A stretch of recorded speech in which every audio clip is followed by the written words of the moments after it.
Gautam Buddha story. Gautam Buddha की ये कथा जाने अनजाने हुई भूलों से करेगी आपका मन शांत। गौतम बुद्ध स्टोरी। एक बार भगवान गौतम बुद्ध के शिष्य जानना चाहते थे कि मोक्ष कैसे प्राप्त किया जा सकता है। शिष्यों की बात मानकर बुद्ध जी ने एक कहानी सुनानी शुरू की। यह कहानी थी एक जल्लाद और भिक्षुक की। किसी राज्य का मुख्य जल्लाद, जिसने बहुत से गुनहगारों को दंड दिया था, अब वह रिटायर होकर राज्य से बाहर एक कुटिया बनाकर जीवन व्यतीत कर रहा था। उसे हमेशा लगता था कि उसने कई लोगों की हत्या की है, वह बहुत पापी है। एक दिन उसके दरवाजे पर किसी की आवाज आई।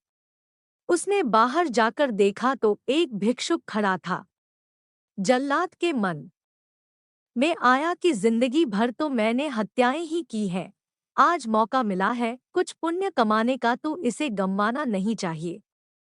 उसने भिक्षुक को अंदर बुलाया और अपनी खाने की थाली उसे दे दी। भोजन करके भिक्षुक ने जल्लाद से बातचीत शुरू कर दी।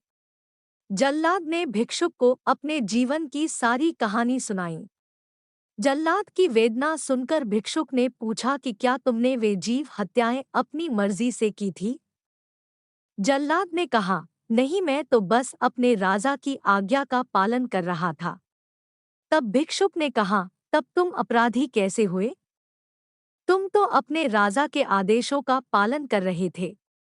जल्लाद को एहसास हुआ कि वह किसी गलत काम के लिए जिम्मेदार नहीं था, उसका कोई दोष नहीं है। इस प्रकार जल्लाद का मन शांत हुआ। फिर भिक्षुक ने जल्लाद को उपदेश दिया और उससे विदा ले ली।